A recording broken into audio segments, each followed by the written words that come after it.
Good morning, ladies and gentlemen. If I could ask members of council to take their seats. We'll start the meeting in just 1 minute. On va commencer la réunion dans 1 minute.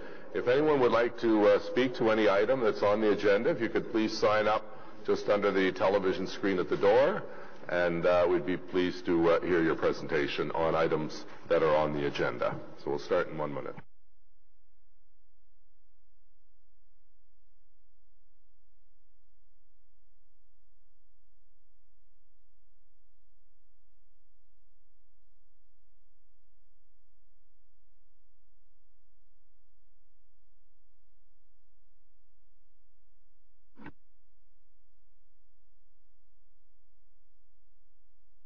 Welcome to the Finance and Economic Development Committee meeting of the 6th of February. Bienvenue à le Comité des finances et de développement économique pour le 6 février 2018. Councillor Monette is on his way, we've been told. Councillor Harder is speaking at an FCM conference down at the Shaw Centre, and she hopes to make it by the end of the meeting, but not entirely sure. Declarations of interest.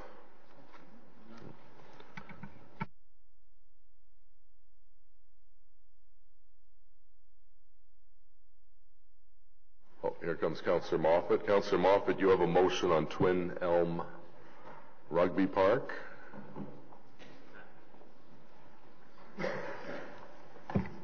Yes, I do, actually. Thanks for having me. So this is something that arose at Agricultural Affairs Committee on Thursday.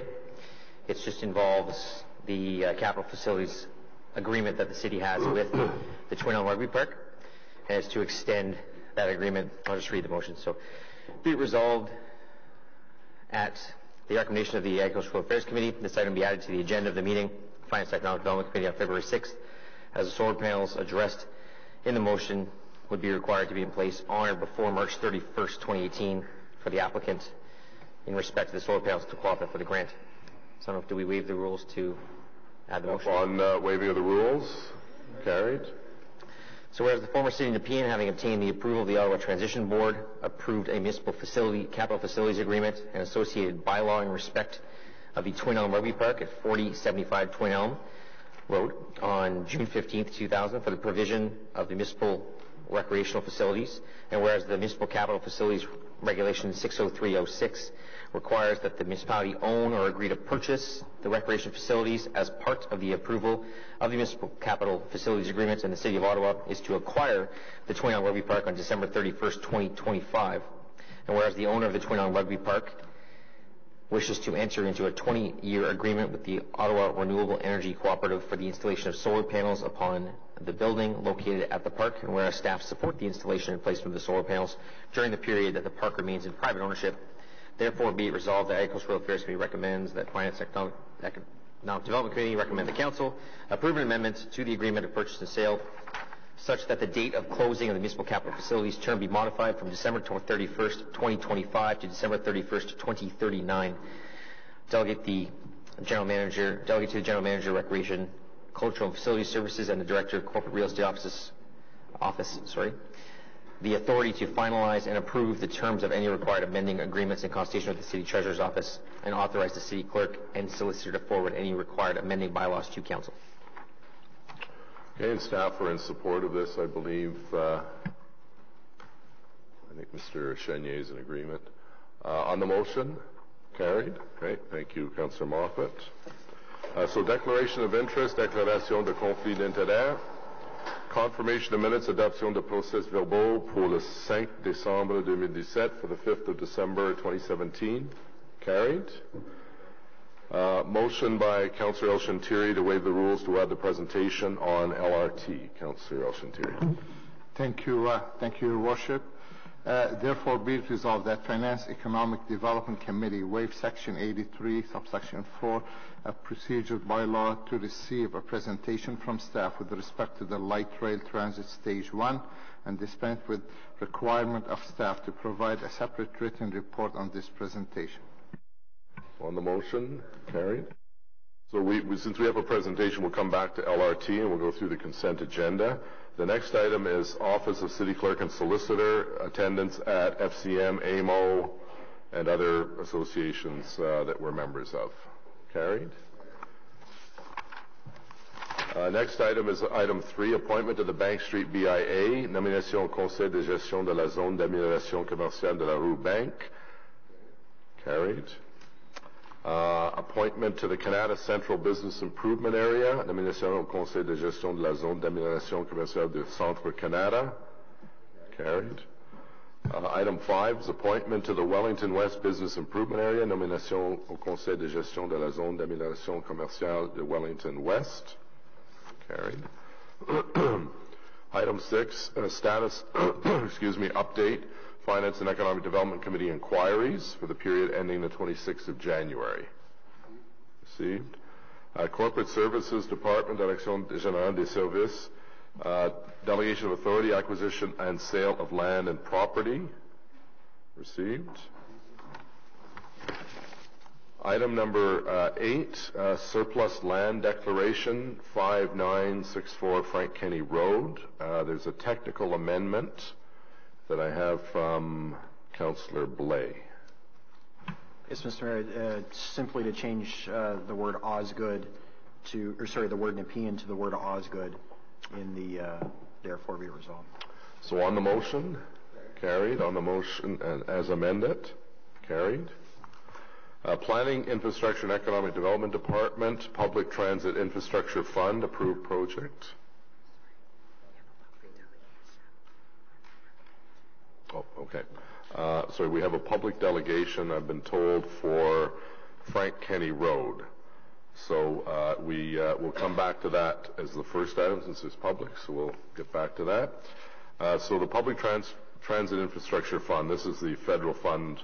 There are some tweaks in the report, I believe. So on the report, on item number 9, carried.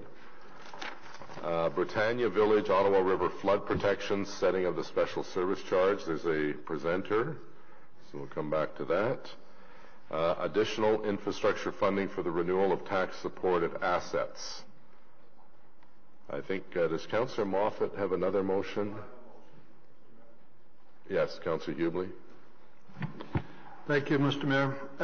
Whereas a portion of Stonehaven Road currently included in line 23, document 1 of the additional infrastructure funding for renewal of tax-supported assets report was previously resurfaced in 2017, therefore be it resolved that a portion of Stonehaven Drive that is proposed to be resurfaced in line 23 of document 1 be changed to being the portion between Furlong Crescent West and Stone Meadow Drive. Thank you, Mr. Mayor. Okay, so we have a delegation on that, so we'll come back to that as well. Anyone else have motions on that one? Nope. Okay, so we'll just go to the first item we have delegations for, which is Frank Kenny Road. So we have Kristen Hunter. Is Ms. Hunter here? No?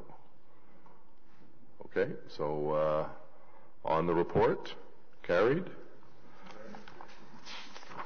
The next item where there's a delegation is the Britannia Village Ottawa River Flood Protection, Jonathan Morris from the Britannia Village Community Association. And Mr. Morris, if you'd like to come to the table, and you have 5 minutes for your presentation, and welcome.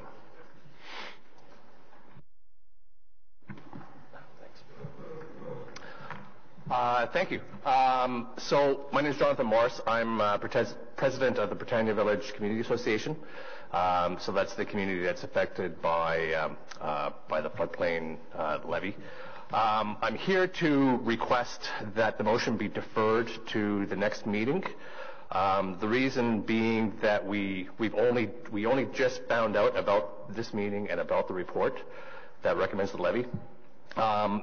And the issue is not that, you know, going back, the levy was originally proposed back in, not proposed, voted on by the community back in 2006, when we decided to, in order to have the floodplain protections put in place, we as a community voted to pay for half of the cost of that that berm that was put in place.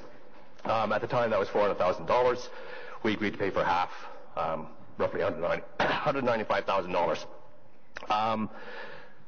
It's taken 12 years to put the berm in place, during which time the cost of the berm has changed. But we're still committed to paying our share of the $195,000. That's not in question, and we're if it happens this tax year, that's fine also. This report, though, I just found out about on the weekend. The rest of the community hasn't seen. We haven't had a chance to look at it. It talks about how that $195,000 is going to be portioned amongst the residents. And I haven't had myself a chance to go through it in deep detail. But, a handful of questions have emerged. Hopefully they can all be dealt with fairly quickly by talking it through with staff, and we can come back to the next committee meeting, whenever that is, and say, yeah, everything looks good. But we just haven't had that chance yet to review the report and talk to staff and get our questions answered to make sure that how this levy is being implemented is being done in a way that's consistent to what was agreed in 2006 and is fair to all the residents there. So, again, my request is that we just defer this motion to the next meeting so that we get a chance to go through the report and address any questions that we have with staff. Just a question of the treasurer, Ms. Similek, is deferring this affect the tax billing cycle for 2018? It shouldn't affect it. We send this would be on the final tax bill, which we issue in May. We have to be done basically all the calculations by the beginning of April in order to have that happen. So we basically have about a month. Councillor Taylor, I remember dealing with this as an MPP like 12 years ago. So there's been several, multiple mayors, multiple councillors, multiple MPPs involved in this file. But it worked last year. Yes, it did. By and large. Yes, so we were pretty good. We were happy to have it in place just in time. Yeah. So, Councillor Taylor. Thank you, Mr. Mayor. So, Jonathan and I had an opportunity to chat last night. We kind of are of a bit of a different view about this. I believe that residents knew this was coming. Certainly, the affected residents knew this was coming for quite some time. In fact, so long that some of them have actually changed. They've moved out, and new residents have moved in. I wasn't inclined to support deferral, but if the treasurer is telling us that it's not going to have an impact on the tax roll, I'm pretty confident that any questions or concerns that residents have can be cleared up between now and council, and it's not going to materially change the report. But if the treasurer is telling us that there's no technical impediment to deferral, then I'm happy to support the community's request for deferral. I see no reason this can't be dealt with fairly quickly.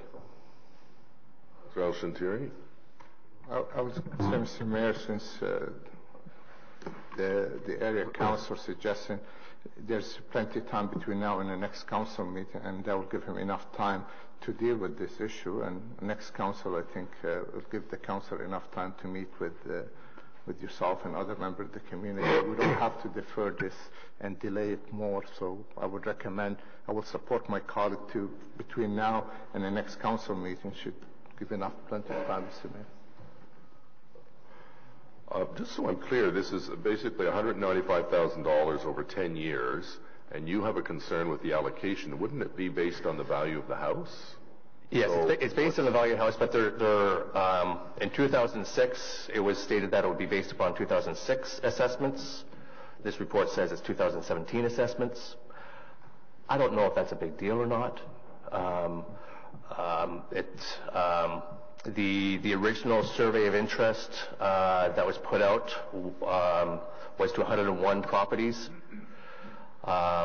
Those are the properties that were considered to be benefiting properties from the flood protection. Now the report says there's 96. So, there's probably perfectly reasonable reasons for this. I just want to understand them. Councillor Taylor? So by way of moving forward, Mr. Mayor, may I suggest, perhaps a middle ground? So I'm pretty confident that if we get the staff in the room with Mr. Morris and other, affected parties or interested parties, between now and council, we can probably answer questions. If we get to council and we're at a major impasse, I'm happy to step up at council and ask for a deferral at council. Okay. I think that's fair. It gives you a little over a week to figure out if we can solve the problems or answer the questions, and if not, Councillor Taylor could move deferral at the council meeting for the next FEDCO meeting. So at council, council can defer the decision at that point? That's correct. Okay, so thank you very much for your presentation. And on the report, carried. Thank you. Okay, our next item with a member of the public is Mr. Holmes here. No? Okay. So Councillor Hubley's motion, carried. And on the report, carried. All right, so I think we're at LRT.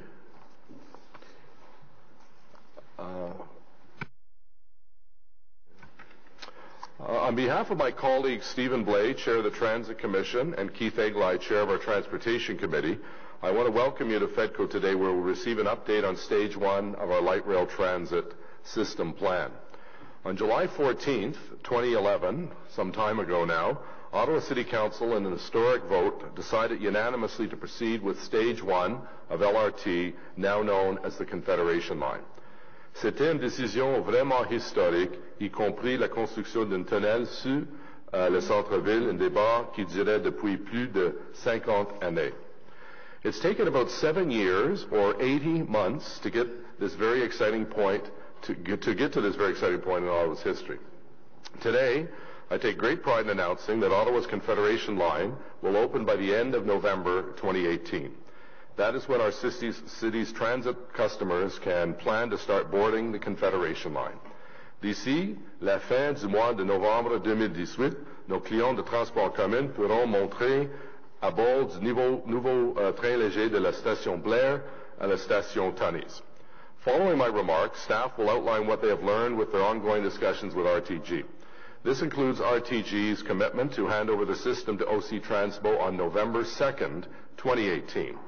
The trains will move into full customer service only after an independent safety auditor verifies the system's safety, reliability, and readiness for public use.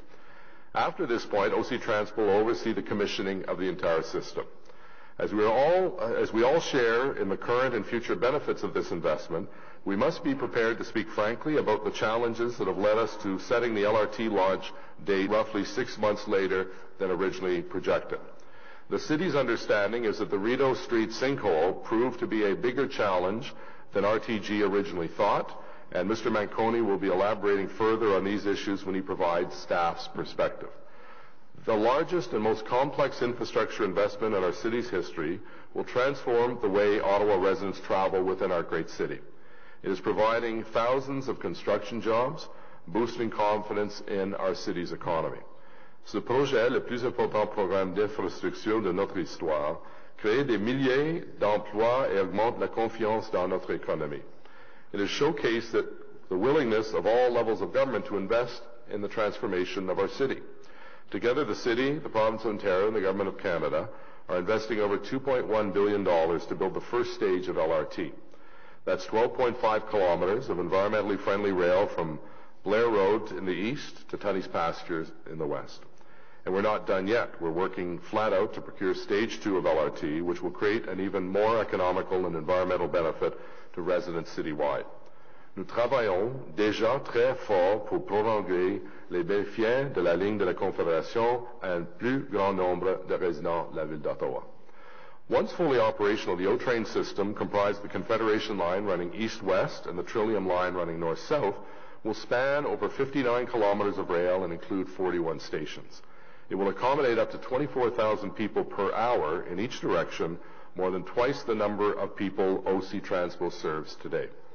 When Stage 2 of the city's O-Train system opens for revenue service in 2023, approximately 70% of the city's population will be within 5 kilometers of rail.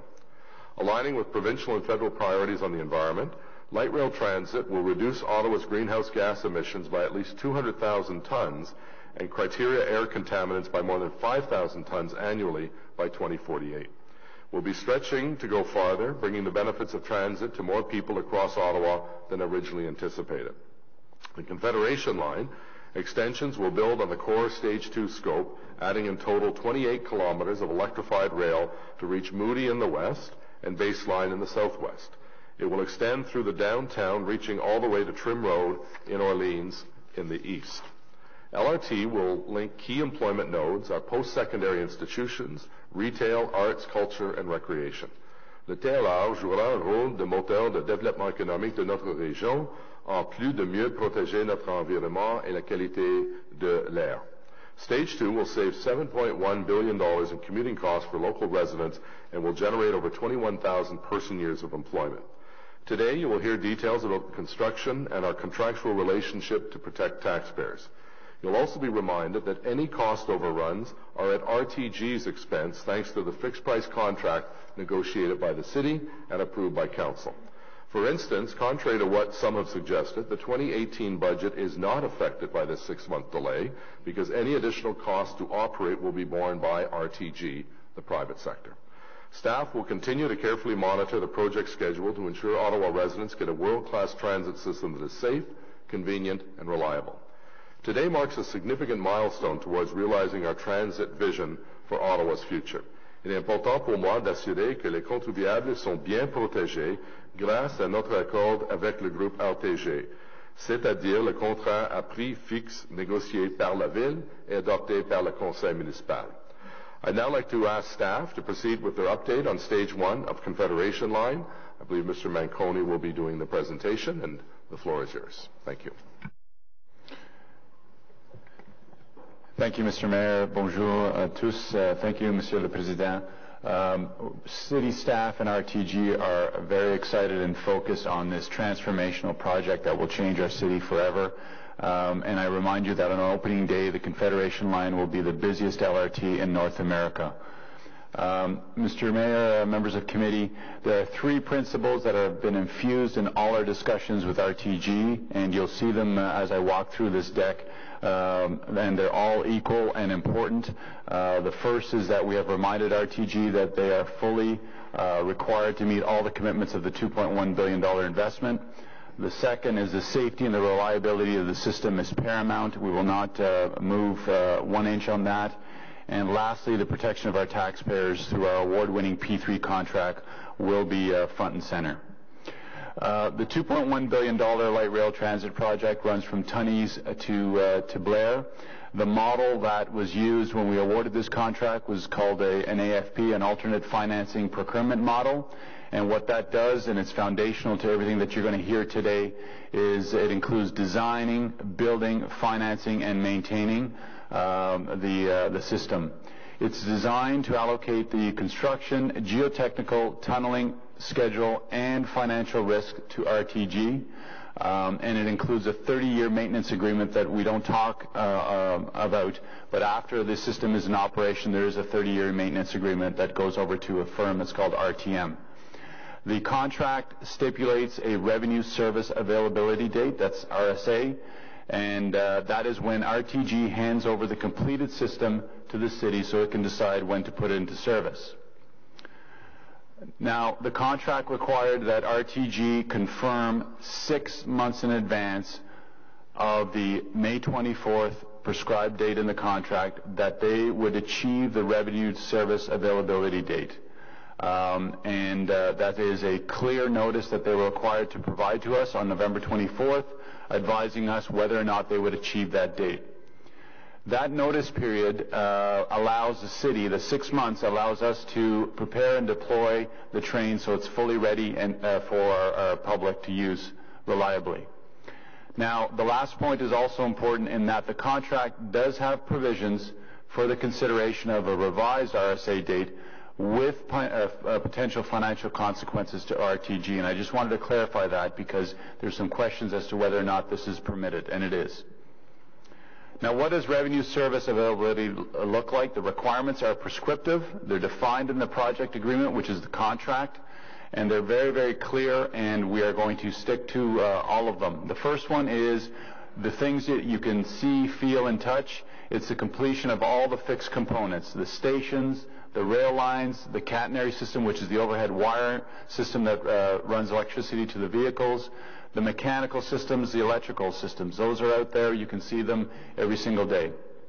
The second one is the vehicle completion. We need 34 vehicles that are fully tested and commissioned. They need to meet the Canadian content rules, the system integration, and safety certificates. The third point is a very, very important point that you don't see and you can't touch it, but it is critical to moving forward and to putting the train into service, and that's system-wide integration, testing, commissioning, and trial running. Those are the hundreds of systems that all need to talk to each other and work perfectly in order to ensure that we can meet the requirements of providing safe, reliable service to our customers.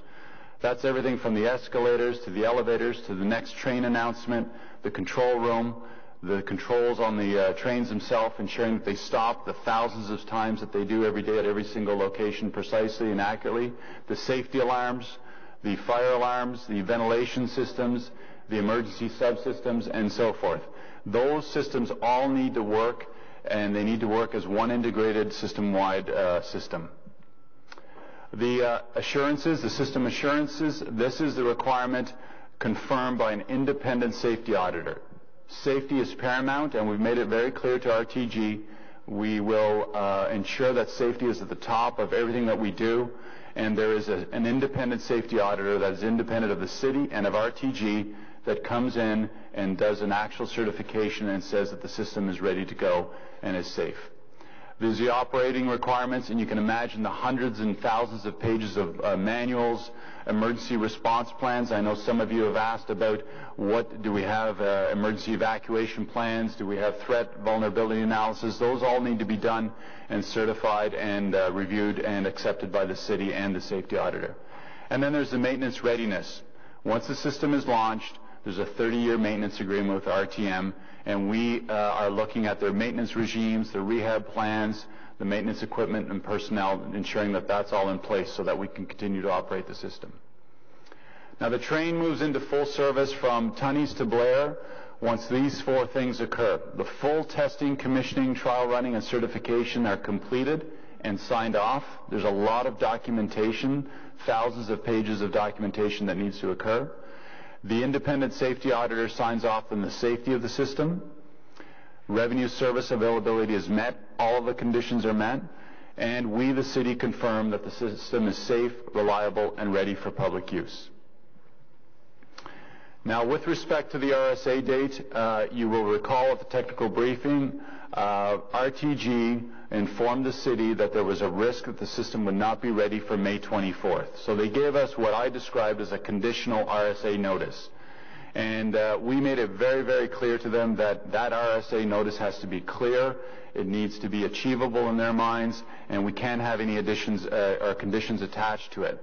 So we have had hundreds of discussions with RTG since we received that notice, and that's to look at what their schedule looks like, what their revised schedule entails, and the impacts. We've also brought in independent third-party specialists who have designed, built, and operated rail systems and gave us their views and reviewed in detail the construction schedule that they've put forward to getting us to today's position. And, of course, we reminded RTG that we needed to come to FEDCO to share with you the RSA date. Now, as the Mayor pointed out, RTG has given us written notice that due to the sinkhole, they believe that that has had an impact on their construction schedule, and that is causing the construction schedule to shift. And as a result, they've proposed this new revenue service availability date of November 2nd. So they've given us that written notice. We are now working with them on the next steps, and there's a lot of work that needs to be done. There's the financial consequences, so they have heard loud and clear from myself, the city manager, Mr. Cripps, that the penalties are in play and that we will not deviate from that. There is a revised payment schedule that we need to map out. Obviously, they're stretching out their activities, and we need to ensure that the payment schedule matches that, and they will only get paid for the work that gets completed and signed off by the city. and any other adjustments that need to arise from the RSA availability date. So now that we have a shifted start date, we need to look at what that does on a bunch of things, including the maintenance agreement in terms of the 30-year term. Now the train goes into service, as I've said, based on safety, reliability of the operational performance, and I want to pause there for a moment because we made it very, very clear to RTG we have the busiest LRT on opening day, and we're not on for a phased opening or what can be termed as a degraded service opening where a partial service level commitment is made. We have told them that what is prescribed in the project agreement, the capacity, the carrying capacity, and the volumes that we need to move through the city will be there. We're not on for a system that is almost ready. We need a fully completed system that meets the project specifications.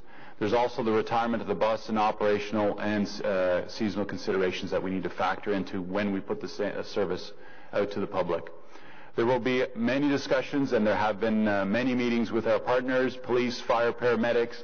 They're important because we do trial events with them and mock scenarios to ensure that everybody's ready in the event of a situation. And then we have to deal with the detours. Now, in terms of putting the service out there for the public and ensuring it meets everyone's expectations, there are, while RTG has been very, very busy, OC Transpo has been busy for the last 4 years, literally doing thousands of things to ensure that our organization is transformed and ready to receive the train and run it really well. And that includes everything from managing our employee transitions.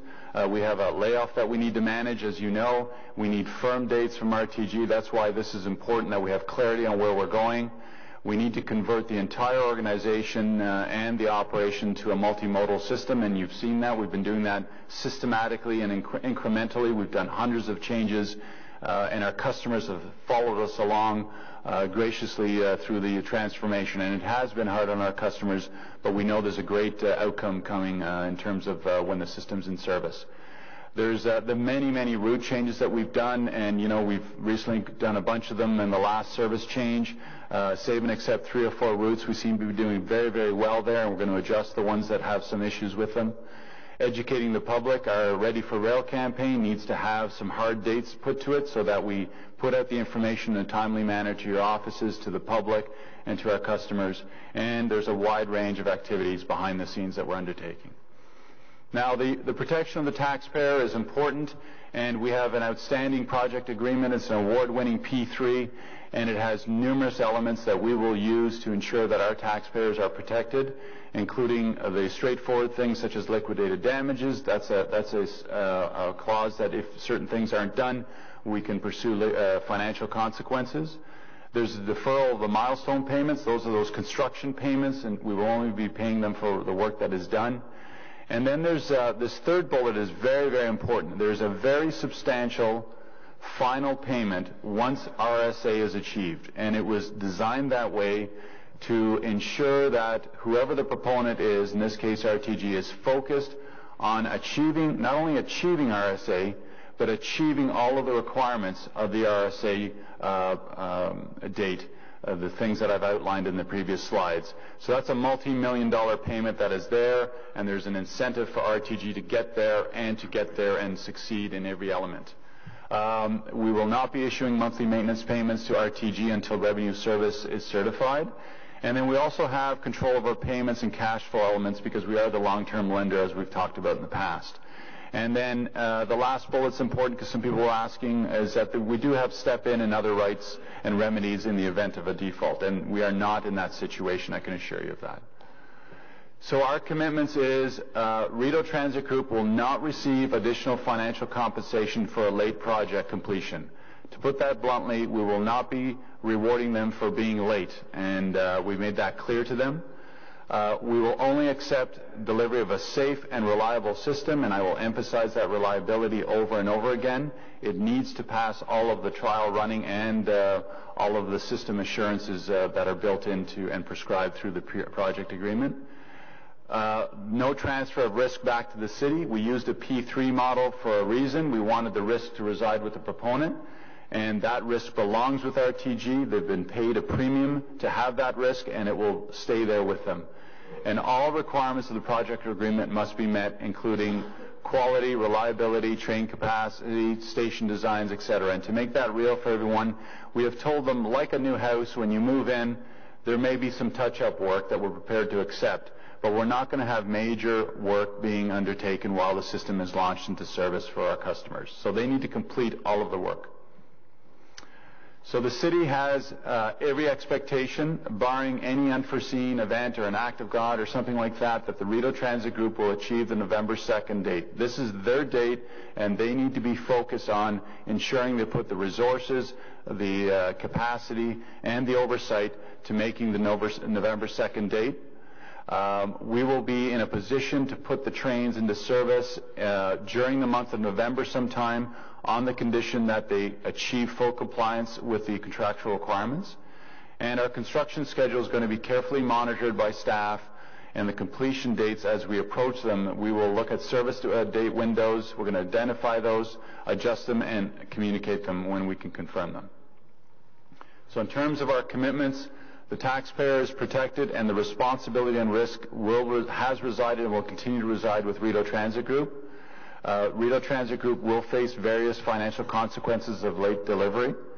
The project agreement, and we're lucky that we have a very good project agreement, will serve as a framework for the city to seek any direct costs from the contractor. We're going to carefully monitor the project schedule, and we're going to determine and communicate the date when our transit customers can start using the Confed line as the completion date approaches. Thank you, Monsieur le Président. Great. Thank you very much for your continued good work, John, and your team. I have Councillor Blais. Anyone else? Questions? I've got you, yeah. Okay, Councillor Blais. Thank you very much, Mr. Mayor. Thank you, Mr. Manconi and your team, for the hard work you've been doing over the last many years and for the presentation this morning.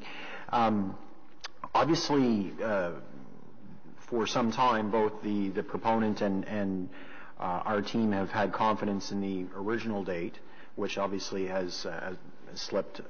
So what process has your team gone through to give you the level of confidence you have in the November date? Can you expand upon that a little bit for us?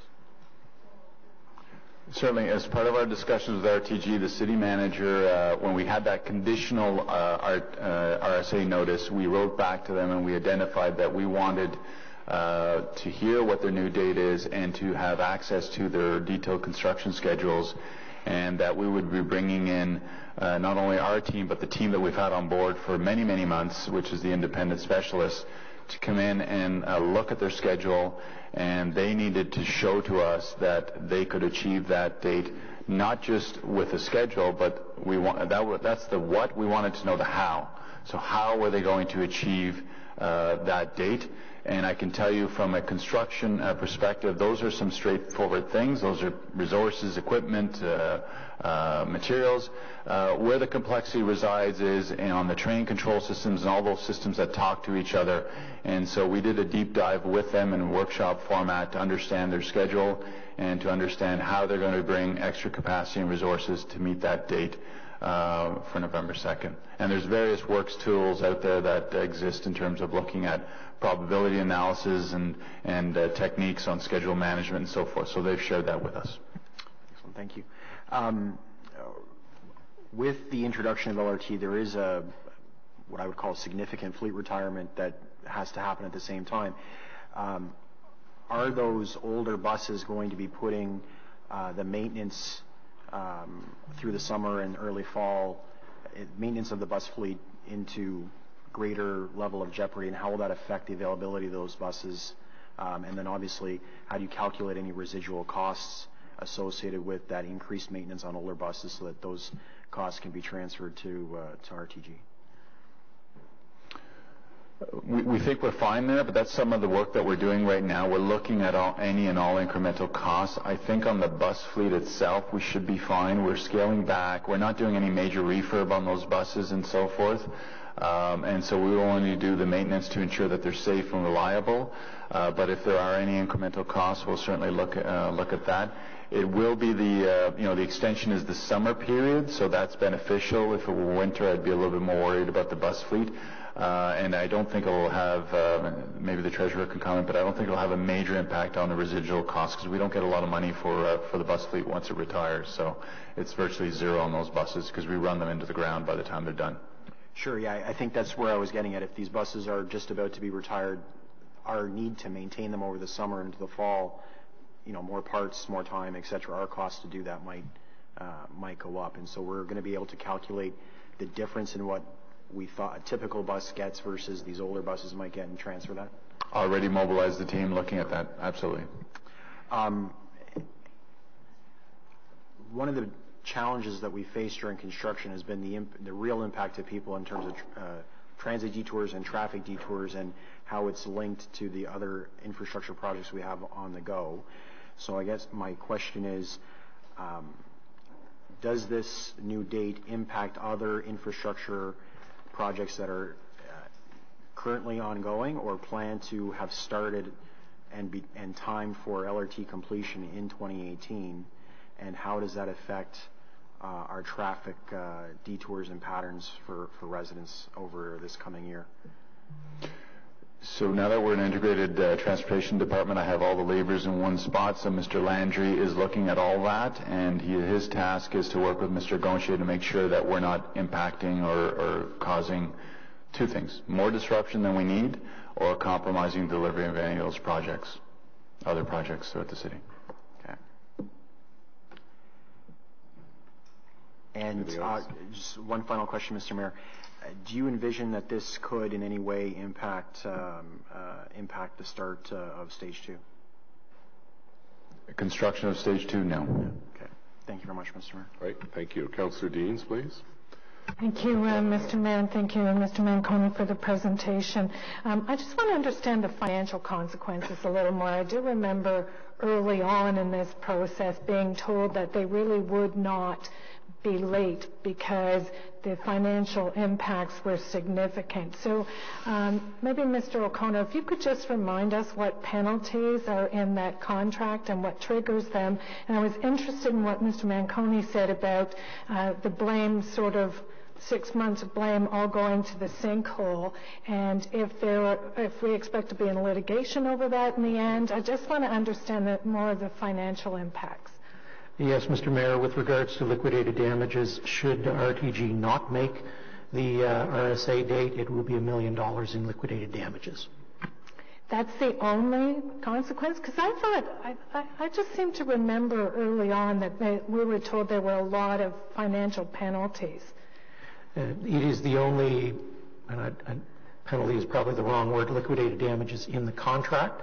The treasurer and the general manager have already spoken to previously the variety of other financial implications that can arise with RTG as a result of not making that date, but that's not for legal to comment. Okay. And the 6 months that they're attributing to the sinkhole, is that reasonable? The sinkhole would have caused a 6-month delay? So I won't speak on behalf of RTG, but I do know the following. The work that they did to get that sinkhole restored is if you're into engineering, is quite a feat. And you recall, I know they came out and said they weren't worried about the schedule when the sinkhole occurred. And so they put all of the resources, which they paid for, by the way. We're not paying for that sinkhole restoration. They will pursue that through their insurers and their means because that risk they own. There was a lot of work that needed to be done, and if you're asking me, am I surprised that there's an impact to the schedule?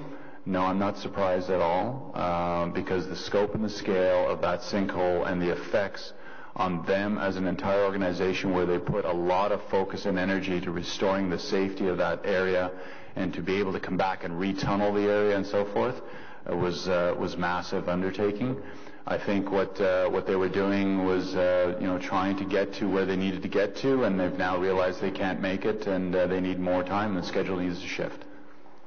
Mr. Mayor, may I just add, because I'd like to answer the councillor's question on the financial penalties. I think some of us have got caught up in the word of penalties versus costs to RTG, and I think that one of the things that is overlooked is they have to service a huge amount of debt that they've taken on for this project, and they depend on the city for our maintenance payments and the other cash flow payments that they're supposed to get to be able to service their debt. So that means it's coming out of their own pocket, number one. The second piece is that while they're extending the date, they're actually incurring all the labor costs and all the other costs they didn't anticipate to have over a 6-month period that they should have ended on May 24th. So that's a direct cost to them. The city is not paying them for that.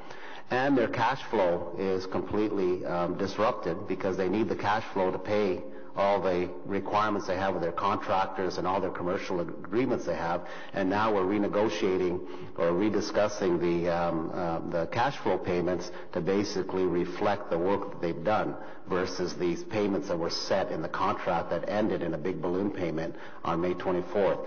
So we need to take the word penalty out of it. Number one, they have paid, or they will be paying a penalty of $1 million right off the bat because they missed May 24th. If they miss the next date, they pay another $1 million. And the money that they were counting on getting on May 24th is now redistributed over a 6-month period, which means they have significant carrying costs at no expense to the city. So it's a combination of penalties on liquidated damages and significant financial direct costs to them that they're going to be suffering and eating into their profit margin before they finish that project. Is there any chance they could become insolvent? I don't think so. I mean, we've discussed that. I mean, that might be something that legal. We have step-in agreements. We are the long-term lender. We have protections against that, and we're monitoring where they're at. And I think part of the discussions that we're having right now is to ensure that they have enough cash flow to meet their obligations over the summer, and that's what we're going to discuss with them and when those payments will be. We're not giving them additional money. There's a set amount of money that has to be paid from now till they finish, which was supposed to be May 24th. That set amount of money is just redistributed the same amount over a longer period of time. So they will get their money and be able to meet their obligations. So we don't want to force them, and that's why we're having that discussion, into a position where they have no cash flow from now till November, because I think that will put them in jeopardy. They're big companies, but they don't like digging into their own pockets to pay for a project of this magnitude. Are there additional costs to us as well, to the city? Like we were supposed to be, I think, reducing the staff complement. Presumably we have to keep that longer, keep the buses running longer. So who pays for the city? What are the city's additional costs and who pays for them? So we're mapping all those out. There's some that are trade off each other. So the payments I'm not going to be giving to RTG for their maintenance because of the delay.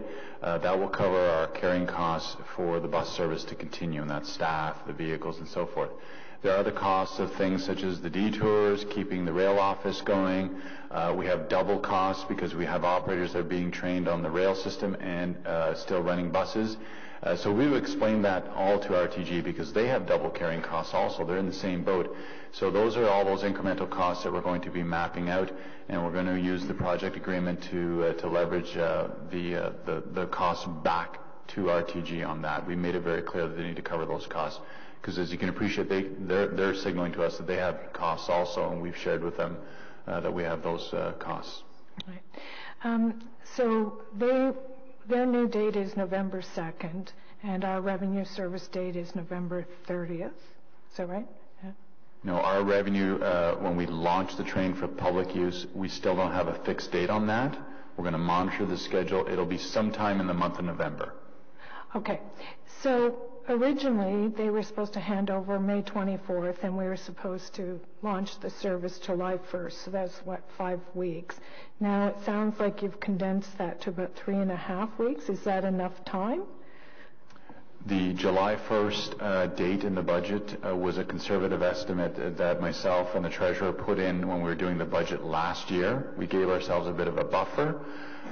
Yes, that 1 month window is enough time in November. But they need to make sure that they get to November 2nd and it's clean and everything that I've outlined in the deck they achieve. So we do have enough time if they make it to November 2nd as prescribed in the agreement. Okay, and Councillor Blais asked about the impact on Phase 2, but what if they don't make the November 2nd date? Then would that delay the launch of Phase 2? Knowing what we know right now, there's nothing that looks like it puts Stage 2 construction at risk. They're intertwined when they go into service, but they're not in terms of getting to contract award. Stage 2 would start in earnest, I think, Q1 of 2019. So there's nothing that we know right now that would compromise that. Okay. You mentioned when we take it over that there might be, like a house, some touch-ups that still need to be done. What exactly would that look like? What would be included in things that would be acceptable to still need to be done after we accept the system? Anything that can be determined as a minor deficiency that doesn't impact either safety or reliability of the system. There are some organizations, particularly when they're doing what are called greenfield developments, where there's a line they're putting out to a suburban area that doesn't have the volume that we have, that are prepared to take that one of the redundant elevators isn't working or so forth. We're not on for that because we have such high volumes at all our stations. So we've signaled to them that all the critical components have to be working. And so really it's minor deficiencies. If there's some work they need to do in a parking lot, some landscaping, some touch-ups, some tiles that need to be adjusted, those types of things, but nothing of significance that affects safety or reliability. And there are workarounds you can do on certain things, but we're not too receptive to that because we have a busy system we need to put in service. Do you have any reason to be concerned about the safety of the workers in the tunnel or the system because of the delay and because RTG is pushing so hard? Like, I've heard they've hired these people called pushers that are actually there to get this done, and they're pushing really hard. And the tunnel talk, and I hear that people are concerned about the pushers are pushing so hard that they think there's a compromise of safety. Are you aware that that's a concern that's being expressed, and are you concerned about that? So two things. I've heard all those comments. As you know, there was a lot of media coverage over that. What we chose to do was, rather than just hear the noise, we meet with Mr. McKinney on a monthly basis with myself, Mr. Cripps, and Mr. Antonio Estrada. He's the CEO. And Mr. McKinney has direct access to me and Mr. Cripps on any safety issue that he hears. We will escalate that to Mr. Estrada. The second point I want to make very clear is that RTG owns the risk, and that includes all the safety compliance associated with that. So the Ministry of Labour deals with them. They're the constructor, and as Mr. O'Connor will emphasize, we do not want to bleed into that environment at all. We need to be aware of it. And so what we did is, I thought was very innovative. We connected up where the concerns were coming from, and Mr. McKinney was very candid, and he was doing his job, raising some issues. We put him right in front of the CEO of RTG, and while we can't force RTG to do anything, we are aware of Ministry of Labour when they're in the tunnel or on any part of the construction site. Mr. McKinney has been very positive in the last two meetings where he has not brought any issues of significance to us or to Mr. Estrada's attention. I know the minister's been down there and so forth, so there's been a lot of eyes out there. Yes, RTG has had some fines that we've heard about and some compliance reports, and my understanding is that they're meeting all those obligations with the Ministry of Labour, and where they disagree, they're challenging them accordingly. Okay, just one final question on the Ready for Rail campaign. Presumably you're going to either refresh it or extend it, and what's that going to cost? So no, we throttled down when we heard there was some concerns about November. We're going to refresh it, and we're going to push forward on it once we get these dates all locked in. We don't see any major incremental costs. There will be a bit of an extension, but we'll add that to the list if there are incremental costs and pass that on to RTG. Thank you. Mr. Mayor, I need to correct one thing for the record. The $1 million liquidated damages only applies if they miss the November 2nd date. My apologies. Because they did send us the new RSA letter, even though because we allowed them to extend it past January 24th, they don't have to pay on liquidated damage for missing the May 24th date. So they would only pay it if they missed the November 2nd date. Okay, thank you. Councillor Brockington, please. Thank you, Your Worship, and thank you to staff for this update today. Can you just talk about whether the November 2nd date was negotiable, whether it was RTG that came to you and say it's going to be November 2nd, or whether you sat down with them to look at the remaining work, the variables at play, and whether or not you could have suggested an earlier date that still met safety and some of the other major issues? In this environment, we are not on for, nor do I recommend that we negotiate a date with them. It's up to them. They've been paid a hefty sum of money through the P3 contract to assume all and every risk associated with this project. They're obligated to bring the date to us. The May 24th was the only prescribed date we had, and we do not want to be owning the date. They own the date. They own the responsibility and the accountability to come forward with that. What I can tell you is when they put out other dates that seemed unreasonable to the team, we pushed back and challenged them based on the information that they had shared openly with us.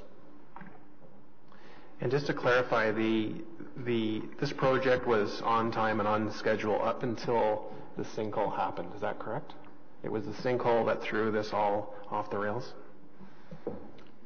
They have now expressed to us that they believe the sinkhole is the major impact to the change in the schedule. Up until that point, there was no indication to us or to them that they were off schedule. Thank you.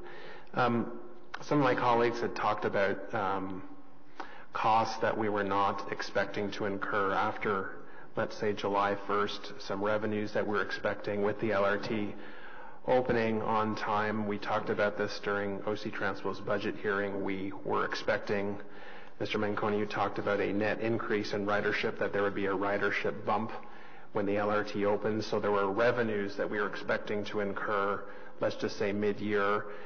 You've identified that there are ongoing FTE costs because there's a net increase of staff that we were anticipating to shed once we switched from some of the buses to trains. Staffing costs, other costs.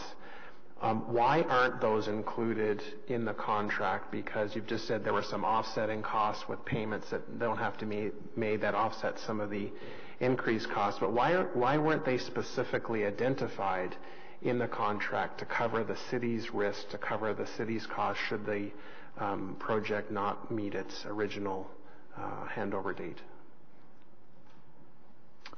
So the contract had what I've described in the deck, the levers to recover those. Now we're using the project agreement as the framework to recover those costs. We will itemize all of those.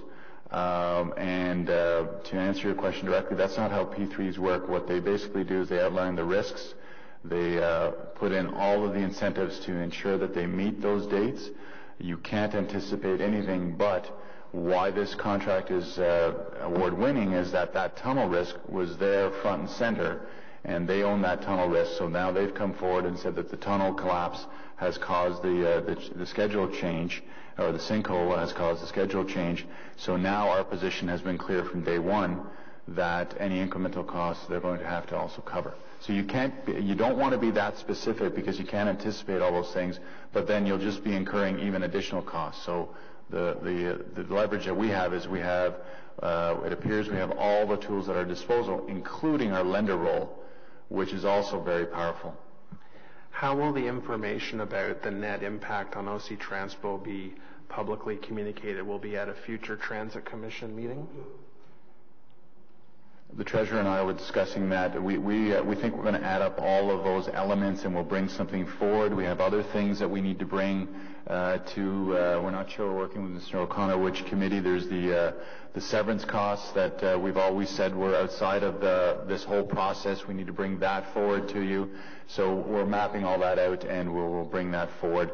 We think there's going to be a one-time list of all the adjustments and hopefully it comes out to be cost neutral. Thank you. And my final question, it's been asked by Councillor Deans and I believe Blais, but just to clarify, this has come up in my community as well. You've clarified, sir, that there's no impact to Phase 2 with respect to the construction, but can I just ask after today to get a list of all the work that's already happening with Phase 2, which the delay of Phase 1 really does not have any impact, but just to illustrate to the public all the work that's already happening. It's not impacted by a delay to the opening of Phase 1, that we're not supposed to start. We're talking about closing the Trillium line in 2020. That's still over 2 years away, but I think it would be good to mention all the good work that's already happening with Phase 2 so people know that it's not impacted. Is that possible? Yes, we can give you a high-level document. We just need to be careful. We're in procurement phase right now, but things such as the 417 widening and all those things that are bundled with that will be proceeding. There's nothing indicating right now that this is going to compromise us in that regard. So I'll get Mr. Swill to give you a high-level summary so that you have that. Thank you, Mr. Mayor. Thank you. Councillor Hubley, please. Thank you, Mr. Mayor. One question for you is, will this, you're saying this isn't going to have any impact on our costs, so the contingency fees that were in the original budget, we're still well within that contingency? We haven't used it all? So currently, no, we haven't spent the entire contingency, and I guess one of the things, just in response to what Councillor Brockington was asking about the construction of the contract, we actually have, at the start of it, we established a risk register, which identified what we thought were all the potential risks and put a dollar cost against them. And so the delay was one of those, potential not meeting May 24th was one of those risks. So that's built into the risk register, and then we use the contingency to fund most of those costs. So we're good till November with the existing contingency. Are you anticipating we'll have to revisit that if there's extensions beyond November? I would imagine we would, but just to let you know, the contingency, there's a lot of items in there that won't be settled for probably at least a year out from actually going into service, because there's a lot of variations where we're determining the value with the RTG, what it's cost them and what we're going to pay and so on. So there's a lot of work that still has to go into before we know what the final expense is going to be against the contingency. But right now, no, it's not overspent. It has significant commitments against it, but it's not overspent. Okay.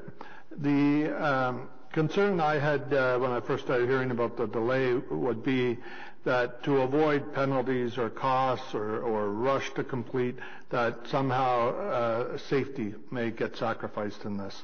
And whether it's the testing for safety or safety protocols being put in place for when it's running. And I'm getting from what you're telling us, but I'd love to hear it from a direct question. Can you assure us and the citizens that the safety testing and measures will not be negatively impacted by this delay, that we will still keep a robust protocol going there? Mr. Mayor, I have to give the city manager a piece of paper when I feel comfortable that every condition has been met, and I can assure you if safety has not been met 100%, I will not be recommending that the service be deployed. And my last piece to this is, we see what happens when the current O-train goes down and the impacts for mobility for people in the community. I, for one, would appreciate the delay if it means that we're not going to get those kinds of impacts. That once it starts running, it's going to keep running, and we won't be looking at a couple of days a week trying to figure out how to move people across town because the train's not moving. Well, one of the things with any system, I cannot guarantee you 100% performance, and the train system will go down like any other major city and around the world. But when I list all those hundreds of activities that we've been doing behind the scenes, we have a whole team that's building out what's called the bus bridging program, which is when the Confed line goes down, and it will go down. How do you deploy buses to parallel the route so that while that disruption is affecting the service, you can still move people? And as I've described it to everybody, whether it's Toronto, New York City, Paris, whatever, when their system goes down, you'll have the exact same situation there. People will choose to either get out and jump on those detour buses, or they'll go use Uber, taxi, walk, bike, all those things. And yes, it'll be challenging and difficult because we carry a lot of volumes, but you put together a comprehensive plan with the information that's part of the Ready for Rail campaign. We actually have a whole section on what happens if the system goes down, and you're going to see signage at the stations, special stop locations and so forth like they do in Vancouver and so forth. Now, my last question is going to be, with the changes in December to the bus routes in preparation for conversion to the trains, I think they were planning at that point in May or June, we saw some of the routes I saw in my area. I know Councillor Harder's not here today, but we've had good conversations that she's experiencing the same thing. Routes that we anticipated a couple of minutes delay at most are now we're getting reports back that they're half-hour, 45-minute delays. So we've more than doubled the commute time for people. Are we going to be able to do anything about that if this is going to delay into November? Because to ask people to go through that for a whole year is a lot more different than just hang on for a month or two. And yeah, that's a great question. No, of all the hundreds of moves that we've done on bus routes, we have some out there that are experiencing some pain. I know you are. I know Councillor Shirelli. I know Councillor Harder and Mr. Scrimger, who I believe is behind me today. Him and Troy Charter have that list. And the mission is to fix it now, irrespective of what's going on with the LRT piece. We need to take care of those customers and see what we can do, and then hopefully that fixes it so that the pain is reduced all the way to launch of LRT. Perfect. Thank you. Thank you, Mr. Mayor. Thanks, Councillor. Councillor Englund, please. Thank you, Mr. Mayor. So I want to tackle first the million-dollar question so we can get a bit more clarity here. I guess what I'm looking at is what's occurred here with the change of the date and the notice given and all that. Is the city in any way renegotiating the deal, or was this I'm not going to say remedy, this option, if you will, always available in the original contract with RTG, that they could give notice that they couldn't meet the date and therefore a different process kicked in, and maybe legal can help with that? Yes, Mr. Chair. First off, I want to assure the committee that there is no renegotiating of this contract in light of what has taken place. And if I can bring members back to Mr. Manconi's technical briefing in December, which is when we first brought forward this issue, excuse me, on November 24th, RTG was required to provide us with notice of the RSA date. At that point in time, they provided us with a letter that, in our opinion, in our engineer's opinion, in our professional opinion, in our legal opinion, they figuratively or approximately said, we're going to meet the May 24th date, subject, of course, to delay events and other things in the contract. Now, in very, very simplistic terms, staff could have said at that point in time, that's great, we're going to let everything go, and if you miss it on May 24th, on May 25th, you owe us $1 million. We do monitor this contract. We are looking at it. And we knew at that point in time it wasn't in the city's best interest just to play a wait-and-see game. So Mr. Manconi and his team were very engaged.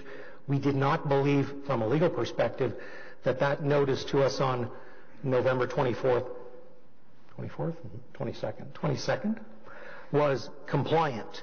So we wrote back and told them that and engaged in these discussions, because what we are seeking is very much a realistic date that we can inform both committee and council on and how to proceed. But no, there has been no redoing or adjusting the contract at this point in time. Mr. Qasim Salim is a partner with Borden Ladner Gervais, and I'll turn it over to him if he has anything extra to add.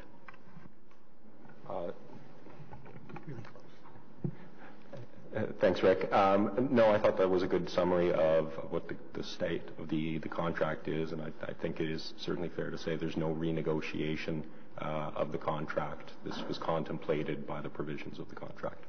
Okay, thank you for that. So in short, there was never an opportunity to collect $1 million twice, in effect. That's correct, Mr. Mayor. Okay, thank you. Now, to Mr. Manconi, the process that you laid out is really two-step. In other words, we get the keys, so to speak, from RTG, and then there's a delay between then and when we can open the door to the public. And you talked about the reliability and the safety. I'm wondering if you can paint us a bit of a picture, though, in a bit more detail than your presentation. So you get the keys on November the 2nd. what do you and your team then do in order to make sure that the system is going to be reliable and, more importantly, is going to be safe when it opens on whatever that date is later in November? So let's walk us through the steps that you'll be taking to assure us that the system we're going to get when you hand that piece of paper to Mr. Kanellakis is a system that is going to be reliable and, as I say, more importantly, is going to be safe for all the users. Certainly. First and foremost, there should be absolutely no surprises on the system reliability and the system safety, because we're there for the trial running with them. The trains that you see going up and down the line right now, those are our operators in those vehicles. So we've been in there since those trains are running. So all of that will have been completed. And if I can use the analogy back to a new house, you're moving, you get the keys to your new house. You don't immediately have the mover there moving in within an hour. You're in there, you're getting familiar with it, you're checking all the systems, you're thinking about where you're laying out your furniture, all those things. So there's that familiarization of the system. Because while our operators will be out there, we also have other people that need to be looking at it. We'll be doing some trial and some mock-up scenarios with customers and so forth to triple check all of the systems. So really it's the system's been turned over. It's fully compliant, safety, reliability, all those issues. We have a clear line of sight on the minor deficiencies that Councillor Deans was talking about, and our staff are fully aware, mobilized, and into the system and ready to go for launch. So there should be no surprises there in terms of what needs to be done, and then we're practicing and repracticing to make sure that we've got everything perfect. So in that process, in that window, what would you say is the biggest challenge? What do you foresee? Is it the integration of all the systems? What's going to be the thing that you're focused on the most in order to give the go-ahead to Mr. Kanellakis, who will say, on board, everybody? The thing that keeps us up at night in terms of what the focus needs to be is the system integration. We have and this is, a world-class system. When I say that, it's because the sum of the parts make it that. You have a great builder. You have a great vehicle. The Alstom Citius is a fantastic vehicle. You've seen it out there. We have a Thales control system. They're world leaders in that regard. And all those systems associated with the controls on where those trains go and how they stop and the loads and the capacities that they have to do are working. And all of those back office systems give the customer a intuitive, outstanding experience when they enter into those stations and get on those trains and go and do the reverse going home. So the system integration is the piece to watch, safety, compliance, and reliability. It's those three buckets. Thank you very much.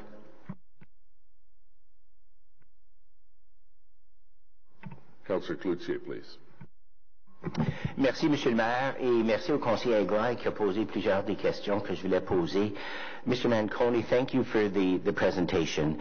So RSA date is November 2nd, and do I understand that we expect to have people riding on the train on or about November 30th? That's correct. By November 30th, we'll be having people running on it, if everything goes well. Okay. Just further on, you said that the system will be compliant, and that includes system integration and automation, which I understand is the complexity of the system. Will you be testing that between November 2nd and 30th, or do you expect that, is it RTG to deliver, it is compliant, the software systems, the electronic systems are working well, talking to each other? It's all on them. However, what we've done here, and it's very innovative, is that we have been part of the journey with them in terms of we've infused staff into the testing and commissioning process much earlier than you typically do. Some jurisdictions choose to wait and see, and you get the keys handed over to your new house. We've chosen not to do that. We're there with them as partners. So we're in the vehicles, we're looking at that, but all of the requirements to meet those obligations of testing and commissioning rest with them.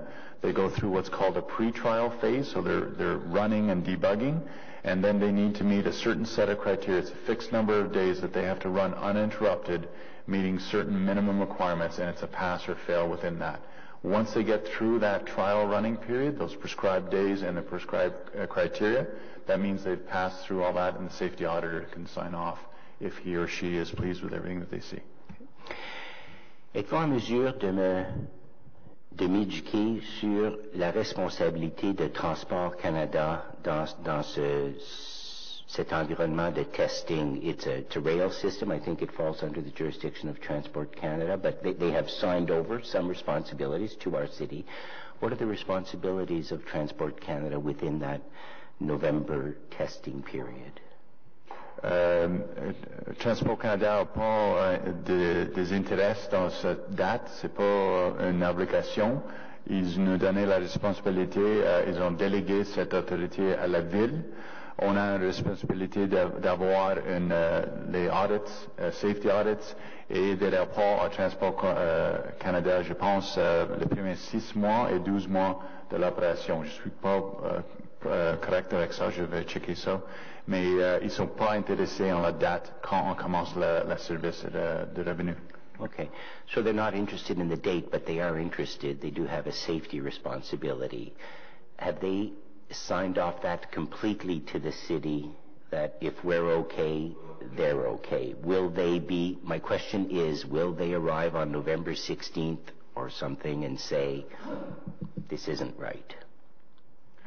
No, I don't believe they're interested in the RSA date. We will triple check that, of course, but there's nothing that I've seen or heard that they're interested in that. They're interested in the compliance audit of the delegated authority to the city, and I'm going to ask Mr. O'Connor to comment on that because he's been leading the hiring of the independent safety auditor.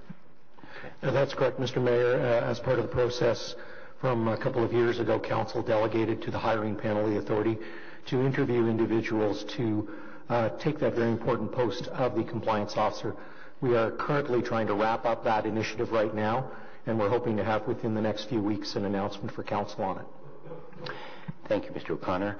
In that testing phase in November, if we find that and I understand it will be running the trains and the doors open, the doors closed, loading speeds, is there a possibility that if that doesn't go as well as we expect, that there be a further delay of the November 30th date?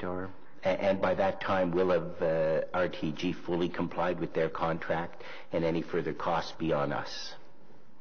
Mr. Mayor, I need to clarify, there will not be testing in November. The testing occurs way before that, and that RSA date of November 2nd means they've gone through all of the testing, and the safety auditor has signed off on that. So we're not in testing mode in November. The system's ready to go. They're handing it over to us. We're doing our final checks and familiarization and things like that, and double-checking things and agreeing on the minor deficiencies. Testing, if we're in November and we haven't passed testing, we'll know well before that. We're going to know in the summer where they are on pre-trial, and then as we approach, that's that last slide I was talking about. We're going to watch them, monitor them, because it's on them to get to November 2nd. Okay. So maybe I could find out a little bit more offline, or Council or my colleagues, what we'll be doing in November. I use the word testing, you use the word checking, seems to me, but acknowledge the bulk of it will be done. In November, we could be tempting winter. What are the plans if there is an early winter in November in terms of running parallel LRT bus, keeping the detours in place, keeping the buses running on the 417? Could you talk us just a little bit about that transitional, now that we might have a weather impact? Certainly. Weather impact or not, we were always planning to, and we're going to share this as part of the Ready for Rail campaign, we're going to run parallel bus service for a few weeks. We don't have the exact dates mapped out. Now that we do, we'll map that out. And that's irrespective of weather. In the event that the system went down in the first couple of days or so forth, we didn't want to leave our customers hanging.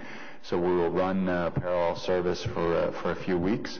With respect to overlaying either the potential of winter or an early winter, one of the things in my slides I talked about a maintenance regime and a maintenance plan. RTM has filed a comprehensive maintenance plan. There's a whole section dedicated to winter maintenance.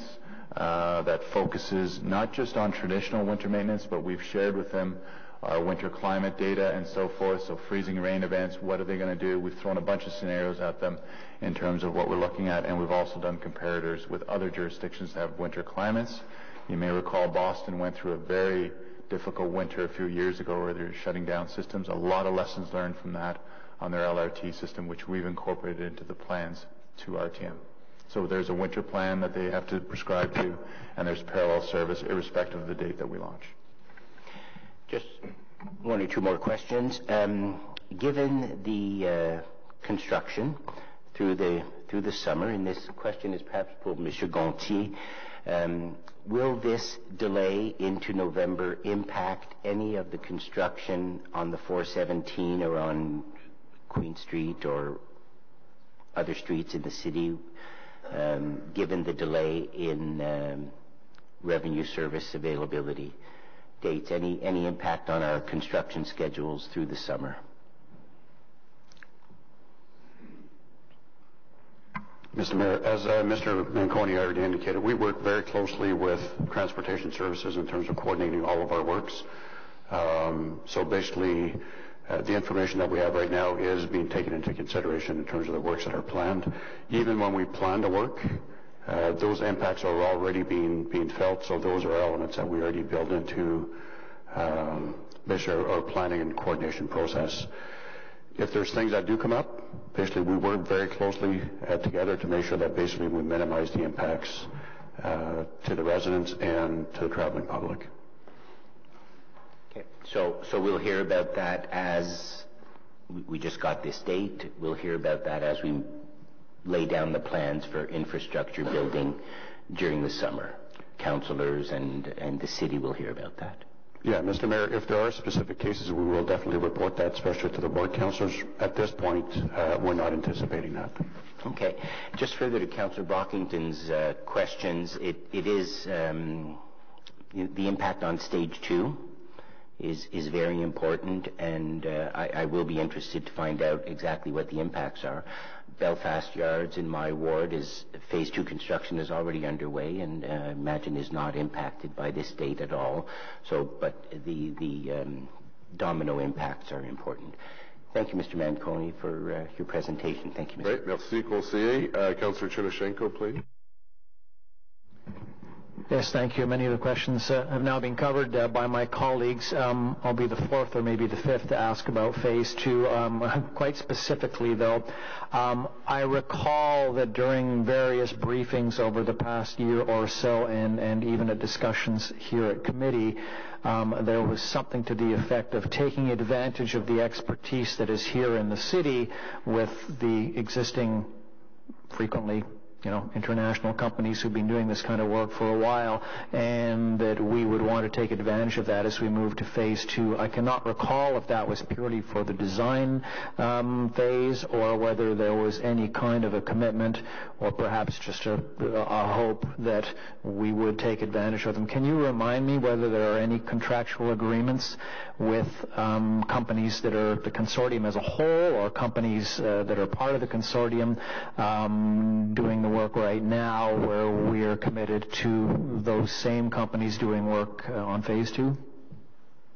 Yes, and that's why I believe there's no impact. It's a great question. So the Alstom trains have been ordered for Stage 2, so that order's been placed. The Belfast Yard that Councillor Cloutier was just talking about, the expansion is already underway. You can go see the superstructure. It's already in place there. There is numerous discussions with Thales because we want the same controls on Stage 2, so that's going on with the Stage 2 team. So we have OLRTC, RTG, all those companies within that consortium. They're engaged, they're active in the bidding process and so forth.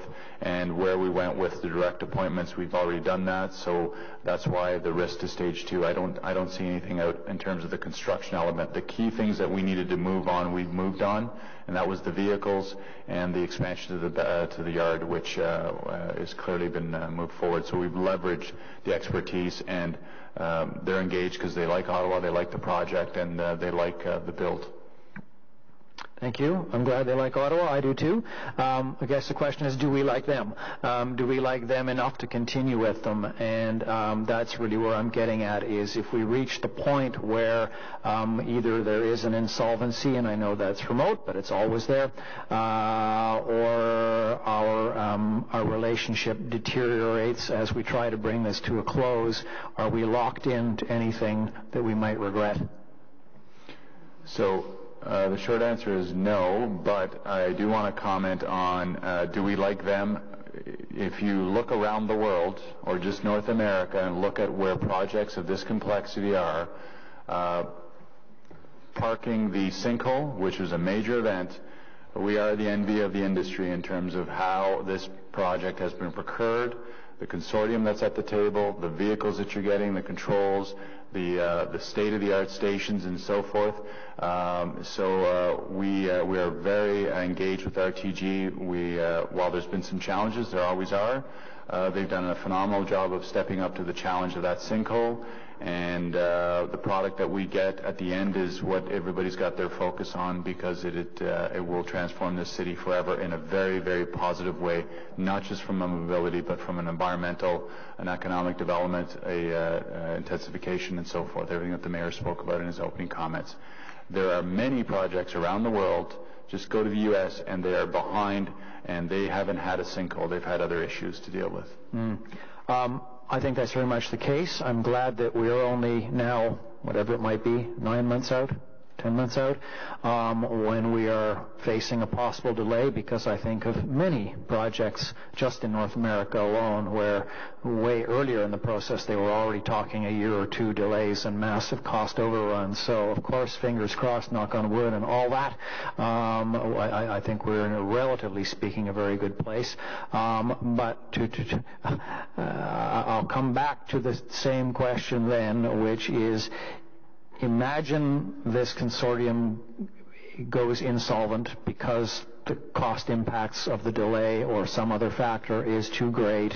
Are there any contracted parts of the consortium where we would then have to go back out to rebidding and find someone else to come in and do phase 2 work?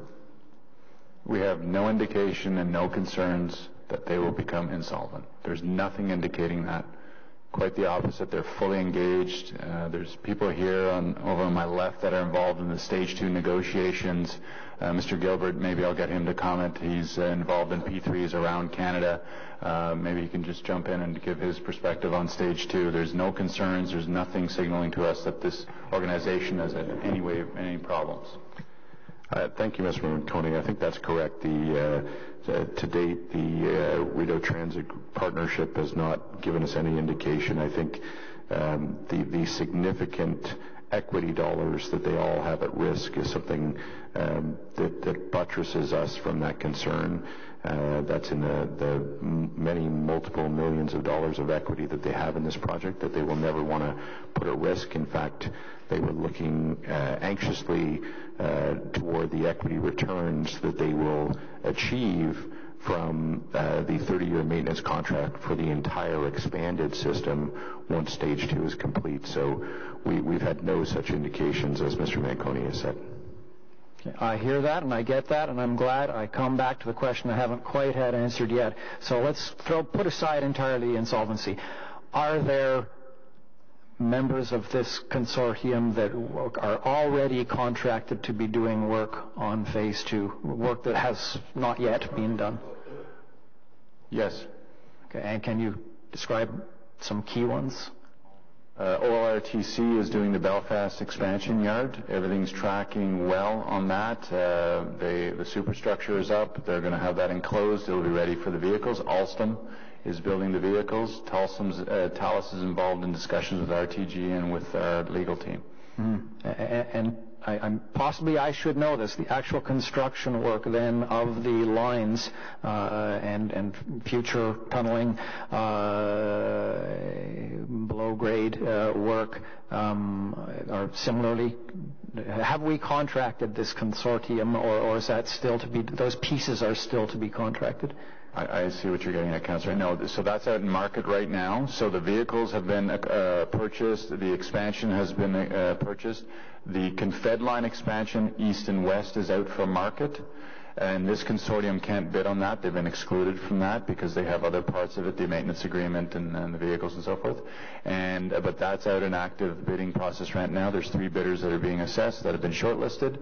And then the north-south extension is also out in market. So it's all out in the marketplace, and that's going to be a future report coming to you.